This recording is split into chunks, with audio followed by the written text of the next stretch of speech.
Says that we are currently live. I'm going to make sure that we are connecting and everyone can see us. Good evening, everyone. We are a few minutes late, little technical difficulties, but we're here. I hope you all can see us and hear us today.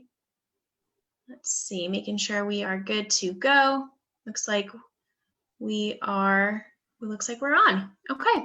Hi, everyone. If you have been following along, you know that we are doing a series called Conversations from the Cottonwoods, which is a live interview series talking about the importance of our habitat, the watershed, and the restoration at Teaneck Creek and how to get involved. So we're back at it tonight with Adam Strobel, who is the Director of the Division of Land Management for Bergen County Parks Department. And we are going to be talking about the restoration at Teaneck Creek, what's to come for the park, and just kind of learn more. So we hope you guys will stick around and ask questions. We have a few that Allie is going to get us started with. So thanks. Wonderful. So we're so happy to have you here, Adam. Would you be willing to start us off by telling us a little bit about your role at the Bergen County Department of Parks? Sure. So first off, thank you for having me, Allie and Alexis. It's a great opportunity to talk with you and talk to so many other people as well. My role at the Department of Parks for Bergen County is threefold, probably four core functions. One, my first function is to help acquire lands to add to the county park inventory. At various times, there are parcels of land that we've identified that would be wonderful additions to the county parks department. Either they're adjacent lands to existing county parks, or if there's other new opportunities that there's no connections. But we are the arm that provides the acquisition for county parkland. We have nearly 10,000 acres of county parks throughout the county of Bergen. The second function I play is administering the Open Space Trust Fund, which is a grant program that started in 1999, in which we make grant dollars available to municipalities and not-for-profits to help them buy land in their communities, smaller parcels of land that may not be appropriate for the county to acquire, but we appropriate for them to acquire to expand upon for recreational improvements or habitat activities. So we provide grant dollars to help supplement their own source of funds. The grant program also provides money for municipalities to improve their local parks.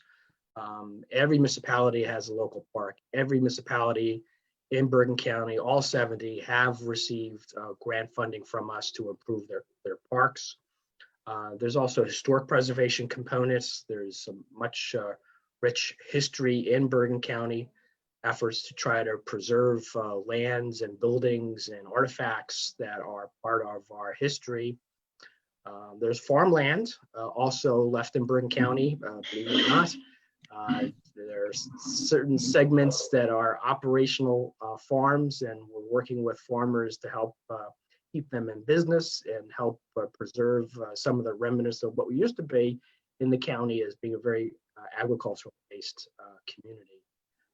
And the last area is floodplain protection. It's a new grant program where we're looking at identifying parcels of lands along waterways that are repeatedly flooded. And what we try to do is work with municipalities to help them identify project areas, acquire parcels, and make a park out of it. And ultimately, the properties serve as a natural filter that provides an area for floodwaters to go to. Instead of displacing people, causing damage to homes and infrastructure, a park will be there in its place. And the third function that I play recently with a lot of attention is working with capital improvements within the county park system itself. 2 years ago, actually 1999, 2019, not that far ago, the County Parks Department completed a 2-3 year study of our county park system and created a comprehensive master plan. It was very ambitious, reaching out to a lot of the park patrons, a lot of users, municipalities, give us their thoughts and inputs about the county park system. What do we need today? What will we need in the future? So other capital improvement projects that I get involved with of late is building new buildings, building a rowing center, building a boathouse at Riverside County Park in North Arlington and Lyndhurst.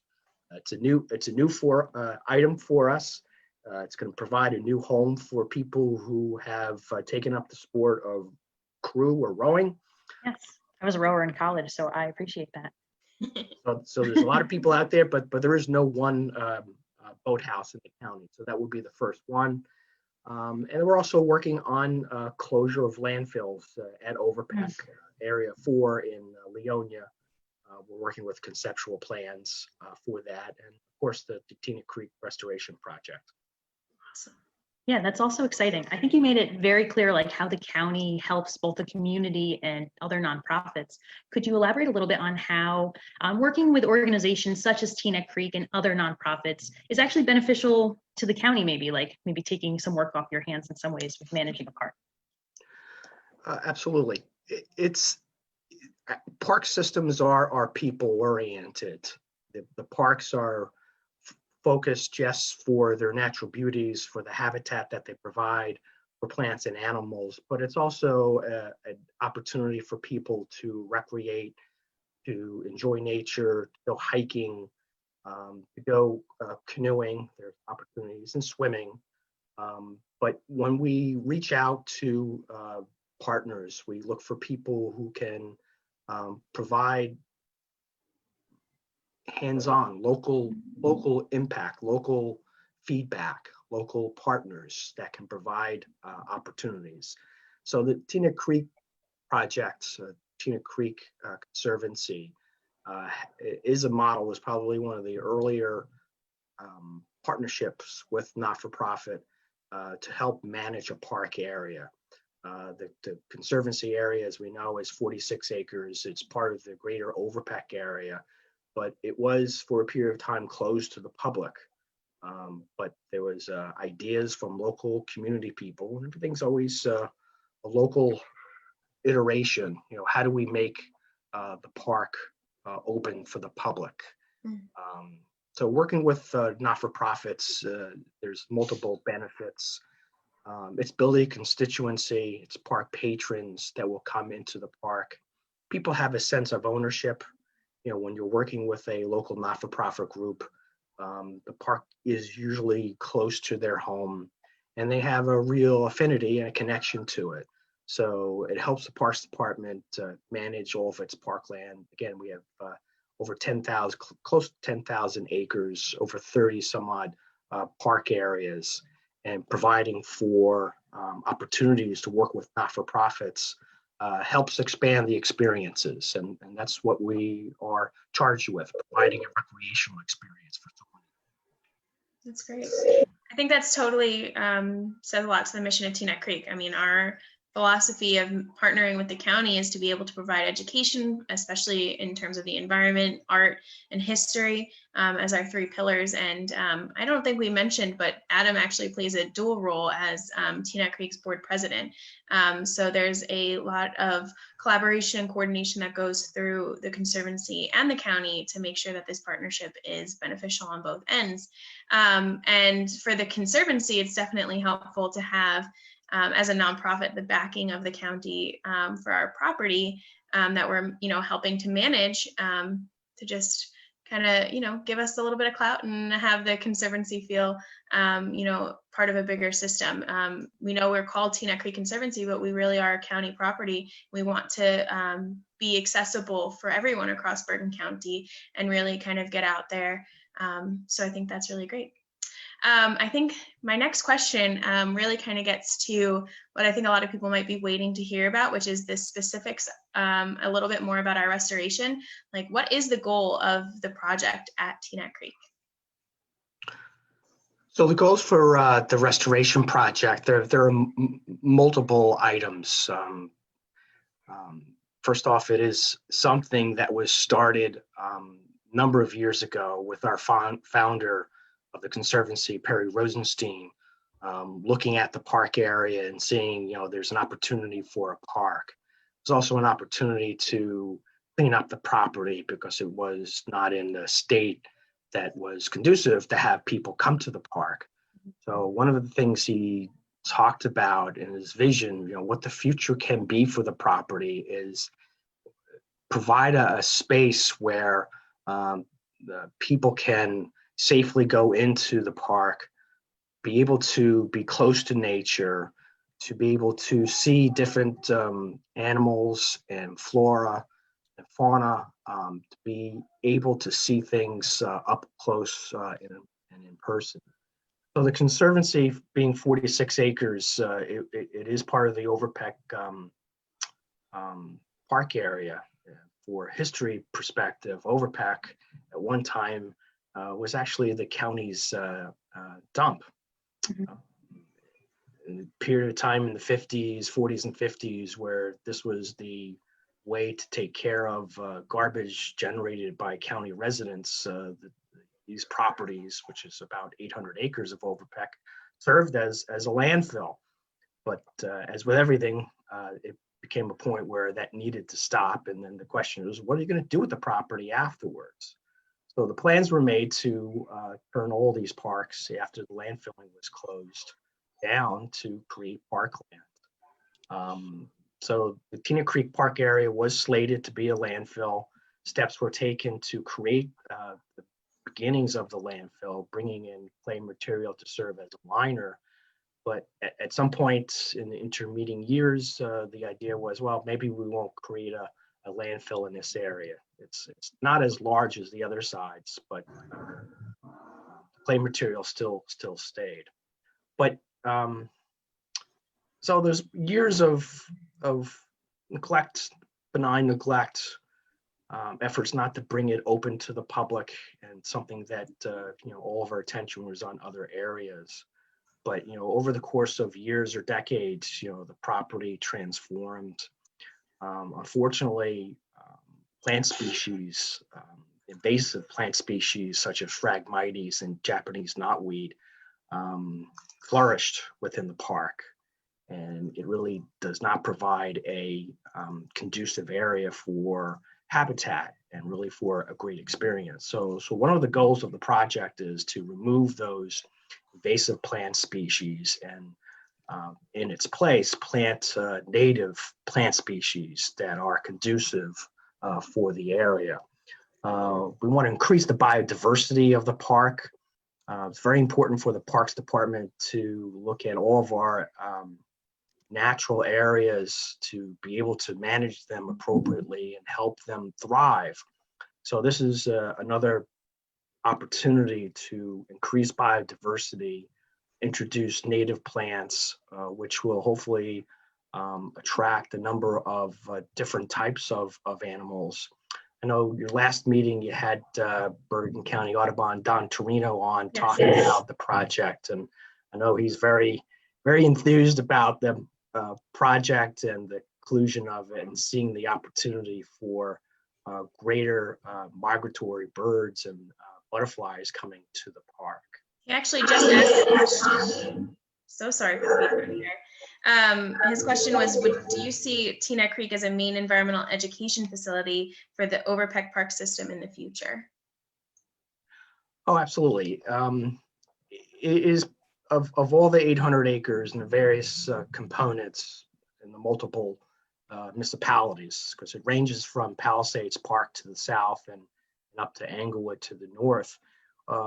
This is one of the areas that there is a natural tree canopy. So it really is poised to be a area to serve as an educational component, fulfill a mandate to really bring people to the park. And part of the Conservancy has always been, there's an outdoor classroom, there is a number of educational opportunities. So this will continue to be a area where it's an incubator of ideas and trend setting of how to employ best management practices. Our restoration proposals, our plans are really innovative, and they haven't been used in the county, probably not in New Jersey either. So we are very excited to be at the cutting edge of how to employ green infrastructure, and green infrastructure instead of relying upon hardscaped materials, pipes and other things that deals with stormwater, but to provide an example of what green infrastructure is. Not to say that you can replicate this exactly at other parts of the county park system, but some of these elements and some of this thinking can be used elsewhere. So that's where that's going to be a very important role that the Conservancy and the park plays. Absolutely. This project's extremely exciting also because it's the first use of stormwater conveyance for the sake of habitat in New Jersey. So that in and of itself is incredible. If we can use it as a model for the replication of similar projects, that would be spectacular for our ecosystem, showing what can happen. And also kind of speaks to the idea of having it as an educational facility, being able to show what was done to other environmental students. Very exciting. So my next question for you is, can you actually talk about how the habitat restoration came to be, like where the idea came from, and maybe how it fits in with the county park department's master plan? Sure. So I've already indicated, back in 2001, when the Conservancy was created by Perry Rosenstein, he and his wife Gladys were the leading individuals leading the conversation about, looking to create a park, create a people's park, place for people to can go to. So Perry set out and gave the ideas like what efforts can be done to provide a means for better education and better use. Before he and a merriment of advocates went into the park area, the place was overgrown. There were no trails as they are today. There's no clear path that's in place. They actually had to use machetes and other things to try to cut through the invasive species and the plants to provide a path into the park property. So Perry really gets the nod for creating that idea to provide a better place for people. But the restoration project corresponds with the park master plan that was adopted in 2019. Its focus was, how to better manage the natural resources of the 10,000 acre system. The effort to prioritize, to protect and conserve our natural areas. The park system, again, there's over 30 different individual park areas in the county. All of them have these elements of natural resources, either be woodlands or wetlands, streams, valleys that go through the properties, various natural areas. So for the effort to continue to protect those areas, and that's one of the reasons why we embarked on an ambitious plan 20 to 30 years ago, to buy the last of the lands before we lose them to development. Just like we lost a lot of farms to development, there's also the same pressures of losing lands that are important for recreation, for habitat, the effort of providing a means for the animals to go and to thrive, having those things that are available. So, protecting those areas, the biodiversity that it provides. And also the other related element is water and clean water. Water is throughout the county. Clearly, we're not a desert, we're not an arid place. But how do we manage the water and how do we harness that? And that's part of the stormwater conveyance program, which is such an innovative approach. We're using things that will slow the water down, allow it to percolate into the ground, and provide a medium where plant species can thrive. So when those plant species thrive, we'll be able to get more birds and different types of birds and other types of animals that really would thrive in the area. That's great. I think this really also fits in really great with the goals for Teaneck Creek. We're always talking about enhancing our habitat and ecosystem within the park. So to have a partner like the county that is doing that is really great, especially in establishing native species in the park. We kind of touched a bit with Dawn last time about how Teaneck Creek definitely has been inundated by invasive species, things that don't necessarily make the habitat a healthy place for the animals that live there. So could you kind of give us a glimpse, maybe an idea of what the park might look like after restoration? What's going to be different about accessibility or flow of water? I know we're getting a little bit of a new trail and also some new native species. Well, I think the biggest change is the visuals of not seeing the high walls of Phragmites. A good portion of the Phragmites on the property is on the northern portion of the property. And in my conversations with Don, he's never been enamored with that area, and really is saw the opportunity to replace that with a better habitat in the medium.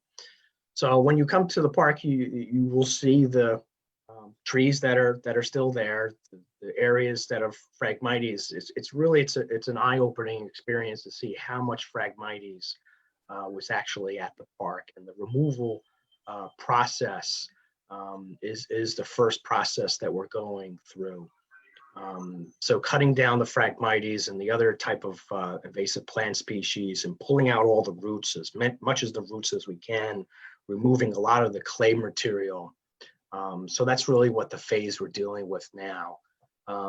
But as we talked about, the park has several stormwater inlets. Probably the largest is what we know as Stormwater Canyon next to the Puffin Foundation building. It is a major inlet into the park. Whenever there's a large storm event, the water rushes in. It sweeps away a lot of the plant debris and soil, and it rushes into the park area. So what the regenerative stormwater project does, it's intended to slow the water down, utilize natural materials, utilize rocks, utilize boulders, plant materials that provides a step down cascading effect where water is slowed down into the park. After those inlets, then the water is directed to other areas, particularly where the Phragmites are. There are areas that are called sand seepage pits. They're areas in which further water is soaked into the ground, allowed to be connected with the groundwater, and that provides a rich environment for plant species to thrive. And then ultimately, we're trying to have the area be as wet as possible throughout the year to have the connection to the water table and the groundwater within the floodplain that we're in. It provides a way to have the water, again, slow down into the park property. We want to spread it out and then allow the water to soak into the ground. And instead of what it's currently doing is flashing into the park area, moving as much native plant material and really causing a disruption of the biodiversity. So the effort is to really harness the native and the natural approach, the green infrastructure that can be used instead of utilizing, the typical gray scale, hard scale cement pipes and other things. It's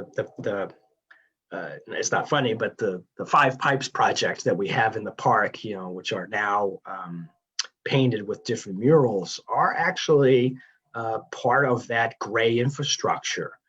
When the Route 95 and Route 80 project was constructed, probably in the 60s or so, this property was used as a staging area. And unfortunately, some things were not removed when the project was done, but those 5 pipes were there. So it's just an indication of how big these stormwater components are. But it's really, we've evolved. We've looked at innovative ways to handle stormwater, and we hope that we're going to be able to set in motion new thinking, new appreciation of green infrastructure and how it can be used. I think that's so cool. And it even keeps in line with Teaneck Creek's like upcycling of debris on site. I know we're moving a lot of the debris to one area of the park that will be capped and covered to create a higher elevated kind of pathway along DeGraw Ave that serves multiple purposes. If you want to speak on that. Yeah, absolutely. So part of the park property, there is remnants of the road construction. There is what they call Jersey rubblestone. These are things that were used previously for roadbed. Our concrete jungle is indicative of what that was. So again, in the true fashion of the Conservancy, instead of just hauling everything out and bringing it to a dump site, using all the energy to do that, thought process is try to consolidate it and utilize it for a beneficial reuse. So a lot of the material that has to be moved out is actually going to serve as a base of a long linear berm that runs along DeGraw Avenue.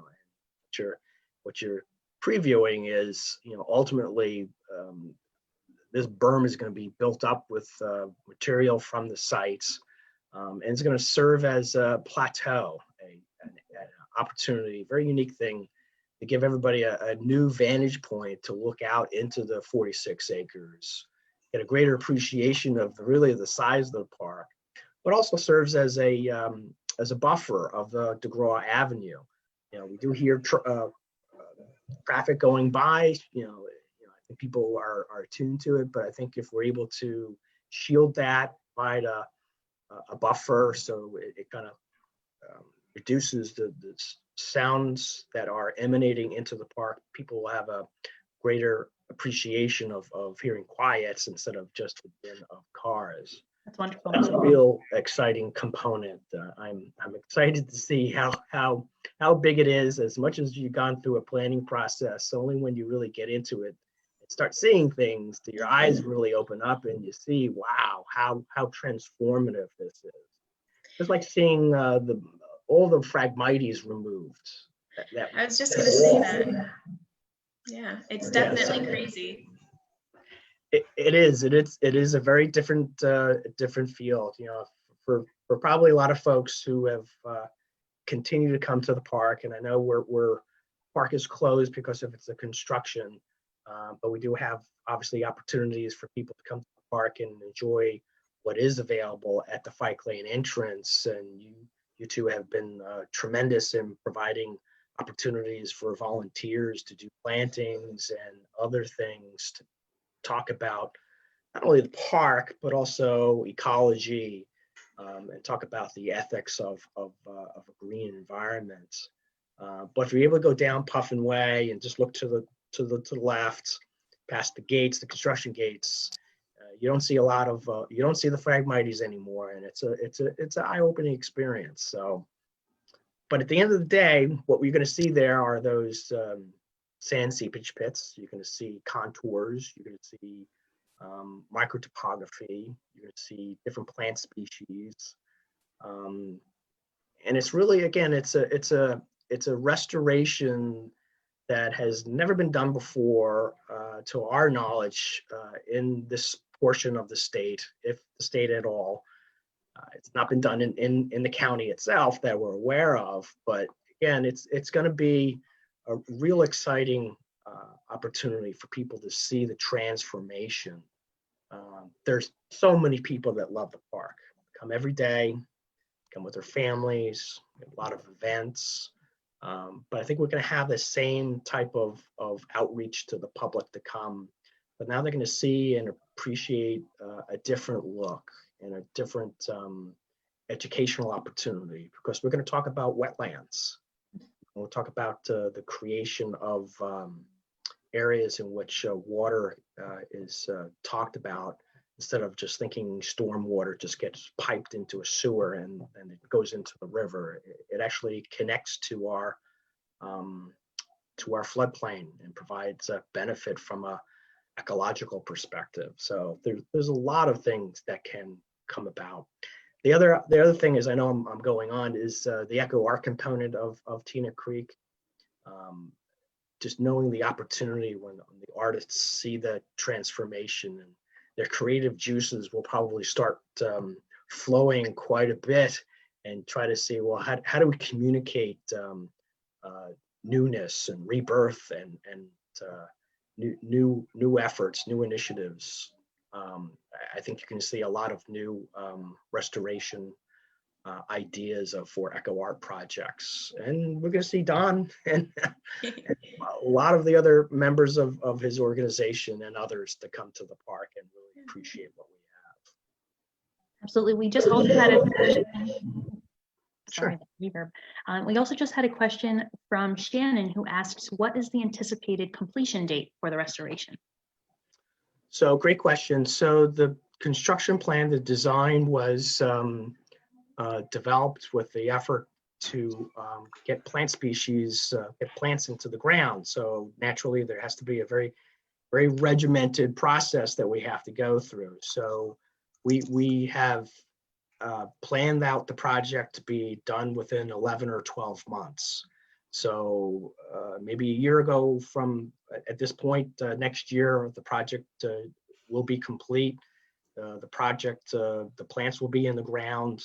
There will be a period of time in which obviously we're going to make sure that all the plant species are planted correctly, that they were healthy, and that they thrive, and that they are surviving. We'll always be on the lookout for Phragmites and Japanese knotweed to come back. The weed warriors have spent 20 years looking after the park and have probably pulled I don't know how many tons of vegetation, but we're hoping that is greatly reduced, and maintenance is quite different than what we've experienced in past years. I think that's a great point too.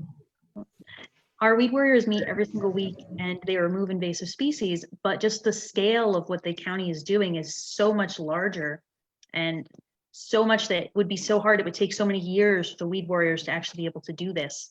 So that's part of what's so amazing about it. It really wouldn't be possible without Bergen County's assistance. Right. As much as you have physical labor, people in their hands manually removing invasive plant species, it is a never-ending process. But with the restoration effort, to be able to go in and remove Phragmites, remove the mat of the Phragmites that are into the ground and into the clay liner, as much as we can pull that out, could never have been done mechanically, by hands, by people. So it needed to be done mechanically. So Not called the mighty Phragmites method. very true, very true. So that's what the restoration plan will look like. Our designer biohabitats, maybe I can ask them to come on to do a similar video with you guys, really talk about the really granular design elements. The words I hear, I may not know. It brings me back to my days of earth science in school. But there is an art form. There is a process of what they're following and what they are doing here. It's very informative.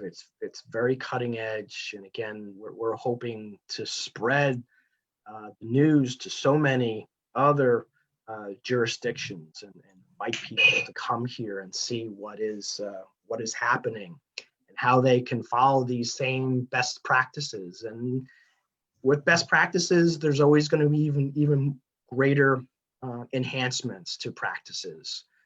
because you learn by doing, and you always improve upon things that you do. So learning is never ending. Just like we're teaching future generations of environmentalists. Got to start young and continue to keep them active and have them appreciate what is around them. We're all living in a residential area. You may not appreciate, really see the forest from the trees, so to speak, but there's a lot of ecology, a lot of important areas within Bergen County. We're very populated, very densely developed as well, but there still is tremendous amount of opportunities to enjoy nature. And we need to always continue to talk to people about how best to provide that land stewardship, provide avenues for greater appreciation and growth. Parks is multifaceted. It's yes, it's the active ball fields, but it's also walking and hiking. It's nature observation. It's family time. So the park system provides many of those things for people, but the underlying denominator is the natural resources that we have to preserve. And the restoration project here hopefully will look towards other areas within the park system. So we're very excited. Happy to be the Absolutely. It's a long time in running. I think a lot of these projects, it's typical. It does not happen overnight.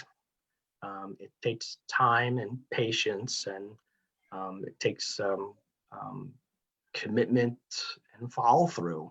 If those elements are not in place, projects such as this may never have gone to this stage. But and just to that end, how long do you think, roughly, how long did it take to get to this point? When did the planning start?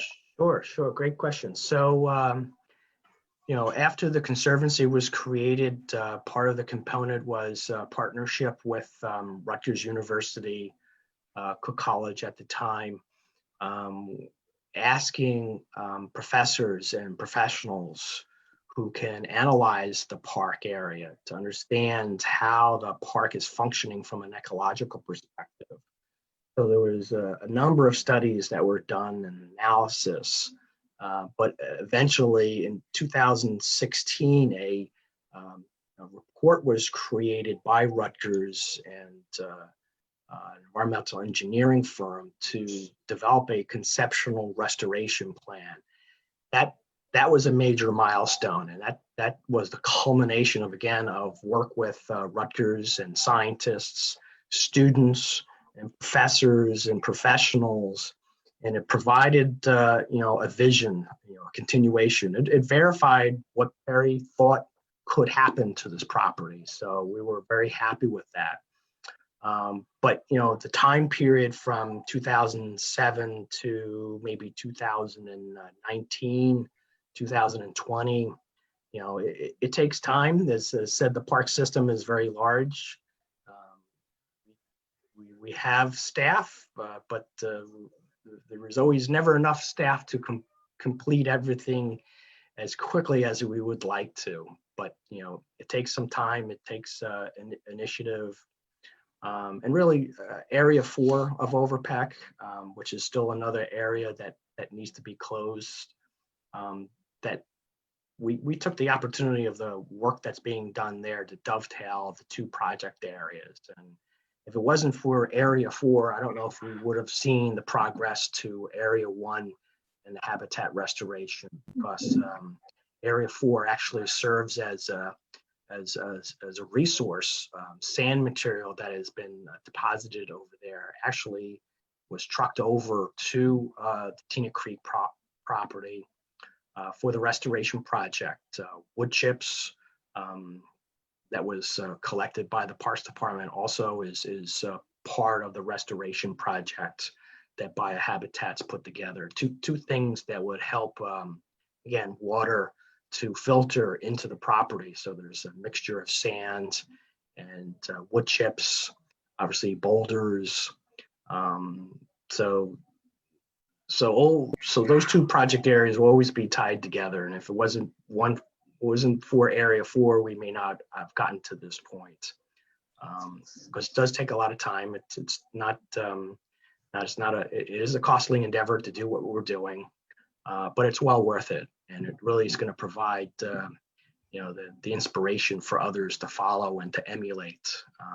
I still get phone calls from people throughout the state who are interested in water resources to learn about the project. So we hope this idea still resonates throughout the state, and people will acknowledge the county's effort. And obviously the conservancies. If it wasn't for the conservancy, I don't know if this project would be in place either. So we have to go back and thank Gladys and Perry for their inspiration. That's great. And we do have to thank for their support over the years for the Conservancy in general. They're still our major supporters. We do have a final question from Shannon. Are there any plans for Area 2 of Right. across the street from Teaneck Creek on by DeGraw Ave? Right. So there is no plans currently. Across the street is Area 2, which is approximately 75 acres. It probably mirrors what Area 1 looked like 20 years ago. Overgrown, vegetation, probably overwhelmed with invasive plant species. We know that there are piles of debris that have been placed there, probably a long time ago for people who didn't really think anything about placing material that should have been disposed of properly. But we don't have any active plans with that, but that is one area that needs to go through a similar process here that the Area 1 or the Teaneck Creek Park has gone through as well. But there's nothing on the immediate future for that, but it's always a requirement that we tackle that. It's a requirement from the state, so we're obligated to take care of that area. Great. I'm going to just ask if anyone's watching, you have any more questions, feel free to let us know. Or we're just about, I think, ready to wrap up. We don't have any more questions on our end. And Okay. I'm not seeing any coming through from watchers, but I think we got a great amount of information, good amount of questions out there. If anyone has a question, you're watching this maybe on playback, not live with us, feel free to leave a question in the comments. Like we said, this is a partnership, so we can totally ask Adam questions if you have them. And I'm sure he would be happy to answer them on our Facebook page.